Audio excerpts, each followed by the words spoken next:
लाहौर एक ऐसा शहर जो कभी सोता नहीं, मगर उस शहर के बीचों बीच एक जगह है जहां वक्त थम सा गया है, जहां हवा भी सरगोशी करती है और कदमों की चाप जमीन में जज्ब हो जाती है। उस जगह का नाम है अस्पताल। कहा जाता है कि ये अस्पताल कभी शहर के सबसे मसरूफ तिब्बी मराकज़ में शुमार होता था, मगर अब ये जगह सिर्फ सनसनाहट, सायों और अधखुले दरवाज़ों की आमाजगाह बन चुकी है। और इस कहानी का आगाज़ होता है एक रात जब फहद और उसका करीबी दोस्त एहसन तजस्सुस में खंचे इस जगह आ निकले। उन्होंने सुना था कि यहाँ कुछ अजीब होता है। बेड नंबर 6, वार्ड नंबर 4 और एक नर्स जो कभी मरीजों का ख्याल रखती थी, मगर अब सिर्फ खामोशी का हिस्सा है। लाहौर एक ऐसा शहर जो कभी सोता नहीं, मगर उस शहर के बीचों बीच एक जगह है जहां वक्त थम सा गया है, जहां हवा भी सरगोशी करती है और कदमों की चाप जमीन में जज्ब हो जाती है। इस जगह का नाम है अस्पताल। कहा जाता है कि ये अस्पताल कभी शहर के सबसे मसरूफ तिब्बी मराकज़ में शुमार होता था, मगर अब ये जगह सिर्फ सुनसनाहट, सायों और अधखुले दरवाज़ों की आमाजगाह बन चुकी है। और इस कहानी का आगाज़ होता है एक रात जब फहद और उसका करीबी दोस्त एहसन तजस्सुस में खंचे उस जगह आ निकले। उन्होंने सुना था कि यहाँ कुछ अजीब होता है। बेड नंबर 6, वार्ड नंबर 4 और एक नर्स जो कभी मरीजों का ख्याल रखती थी, मगर अब सिर्फ खामोशी का हिस्सा है। रात तकरीबन 2 बज रहे थे। अस्पताल के बाहर ठंडी हवा थी, मगर अंदर कुछ और ही माहौल था। दरवाज़ा जंजीरों से बंद, मगर दीवार के किनारे कुछ ऐसा था जैसे वक्त ने खुद रास्ता बना दिया हो। फहद और एहसन खामोशी से अंदर दाखिल हो गए। पहला मंजर, पुराने कॉरिडोर्स जिनकी दीवारों पर वक्त की गर्द चमक रही थी।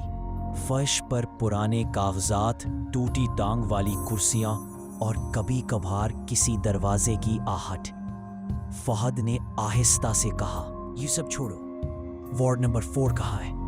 एहसन बोला, जितना सुना है उतना ही लग रहा है, ये जगह खाली नहीं है। जब वो वार्ड नंबर 4 के करीब पहुंचे, एक सर्द लहर उनके जिस्म से गुजरी, जैसे किसी ने उनके वजूद को छू लिया हो। दरवाज़ा नीमवा और अंदर अंधेरा। वो अंदर दाखिल हुए और सब बेड्स खस्ता हाल, खाक आलूदा, टूटे हुए थे, सिवाय एक के। वो साफ था जैसे अभी किसी ने सफाई की हो। चादर बगैर शिकन के बिछी हुई, एक साफ सा तकिया, जैसे किसी को लिटाने का इंतजार हो। फहद ने आहिस्ता कहा, ये बिल्कुल नया लग रहा है, अजीब बात है ना? तभी अचानक एक सरगोशी सुनाई दी। दवा ले लो, तुम्हें भी दवा चाहिए। खातून की मध्यम सी आवाज, निहायत नर्म, मगर उसमें कोई अजीब थकन थी। फहद और एहसन ने एक दूसरे की तरफ देखा। तुमने भी सुना? हाँ, और ये आवाज, ये कहां से आई? वो फौरन पीछे मुड़े, मगर वहां कोई ना था। फिर वो साया नजर आया, नर्स का। सफेद लिबास, लंबे बाल, हाथ में फाइल या शायद सिरिंज।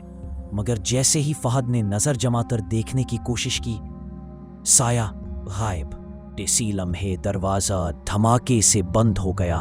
एहसन घबरा गया, ये क्या हुआ? अस्पताल के अंदर खामोशी गूंज बन गई। फिर एक और सरगोशी, तुम्हें दवा देनी है, लेट जाओ बेड पर। फहद ने कहा, ये जगह हमें जाने नहीं दे रही।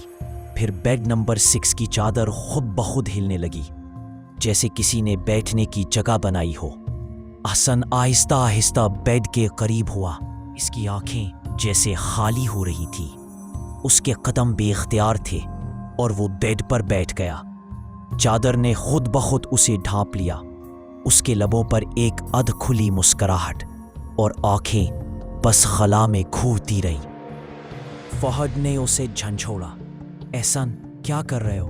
उठो यार, ये जगह सही नहीं। लेकिन एहसन खामोश, बस बेड पर लेटा जैसे किसी और की गिरफ्त में हो। फिर बेड के सरहाने एक साया नमूदार हुआ। नर्स अब पूरी तरह जाहिर थी। उसकी आंखें बेनूर, हाथ में सरंज और चेहरे पर अधजली मुस्कुराहट। उसने सरगोशी की, अच्छे मरीज बहुत आराम से लेटते हैं। और फिर अंधेरा। अस्पताल की तमाम रोशनी बुझ गई, हवा रुक गई और एक लम्हे के लिए वक्त भी थम गया। जब रोशनी वापस आई, एहसन बेड पर नहीं था। ना बेड हिला हुआ, ना दरवाजा खुला, बस वही खामोशी और एक सरगोशी।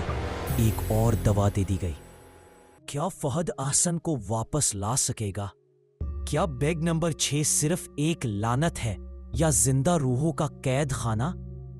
नर्स कौन है और वो दवा किसके लिए है?